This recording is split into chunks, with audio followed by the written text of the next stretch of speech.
Okay, let's dive right into this explainer and deconstruct a concept that dictates absolutely everything about our modern lives. Right now, you're probably working a job, maybe preparing for one, or, let's be honest, just recovering from one. But we're going to start with a fundamental mystery about our ancestors, because the way we work today is actually a massive historical anomaly. We tend to picture early humans as constantly scrambling, right? Like they were endlessly toiling away just to survive another day. We kind of just assume that before modern jobs, life was nothing but relentless, exhausting work.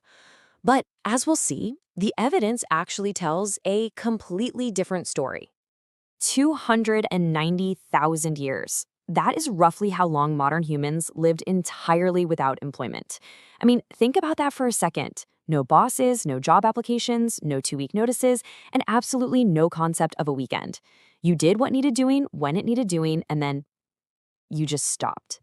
When you look at the sheer scale of human history, you really start to realize that the structured 40-hour workweek is barely a blip on the radar. For almost our entire existence as a species, our relationship with labor was fundamentally different. Part 1. The Hunter-Gatherer Reality, Busting the Myth of the Constant Struggle. So anthropologists studying modern hunter-gatherer societies, like the Hadza people in Tanzania, found something absolutely shocking. By actively tracking their time, researchers discovered they only really work about 3 to 5 hours a day. The men might hunt for maybe 2 hours in the morning, while the women gather food in groups, chatting the entire time. By the afternoon, their work is totally done. They complete their survival tasks incredibly efficiently, dedicating the rest of their vast free time to community, storytelling, making things, and just getting some rest. And that brings us to a really crucial point. What exactly did early humans do with all that massive amount of unstructured, unhurried time?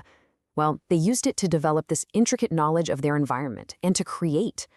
The oldest known cave paintings are over 40,000 years old. They made shell jewelry, they carved complex flutes out of vulture wings. And they didn't do this as some side hustle or to build a portfolio. They did it simply for the sake of beauty and expression. It was just life. Part 2. The Agricultural Trap, the 12,000-year-old Pivot. You see, the shift to agriculture required humans to make a massive, permanent trade. When we started farming, we basically traded our nomadic freedom and all that abundant free time for constant, year-round labor. Because fields don't take days off. You have to plant, weed, harvest, store the food, and protect your crops from animals and other humans. Suddenly, you were completely tied to a specific plot of land and locked into a cycle of endless work. And man, the physical toll was brutal. When archaeologists compared the skeletons of ancient hunter-gatherers to those of early farmers, the data shows a pretty grim reality. The farmers showed significantly more signs of physical stress, disease, and malnutrition. They had way worse dental health, they were literally physically shorter, and they died younger.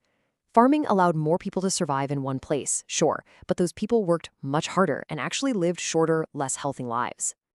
To understand what else was lost, we really have to look at how these societies were organized. Before farming, humans relied on this concept called fierce egalitarianism. It was a strict survival strategy. Basically, if you didn't like how things were going, or if someone tried to act like a boss and dominate the group, you could simply leave and forage somewhere else. But agriculture made leaving impossible. You had invested months into your crops and built permanent structures. You were stuck. And modern jobs were born entirely from this new dependency. Once you settle, you accumulate grain and claim land. Then comes specialization. You become a potter or a weaver who only does that one thing. But once you specialize, you lose the ancient knowledge of how to survive independently. You now rely on other people for your food, which naturally creates a rigid power structure. And in this brand new hierarchy of kings, priests, and merchants, the laborers inevitably worked the hardest and owned the absolute least. Part 3. Inventing the modern job, the industrial era, and selling time. So this brings us to a revolutionary shift in human psychology. Instead of working for direct survival or working the land you actually lived on, people were suddenly expected to sell their time. You were spending 8, 10, maybe even 14 hours a day in a factory you didn't own, churning out products you'd never personally use, all just for wages that barely kept you alive. And the conditions? They were completely harrowing. Women worked in textile mills breathing in lung-destroying cotton fibers, and children were working down in dangerous coal mines. It is incredibly important to remember here that the 40-hour workweek, safety regulations, and weekends weren't just gifts handed down from generous employers. Not at all.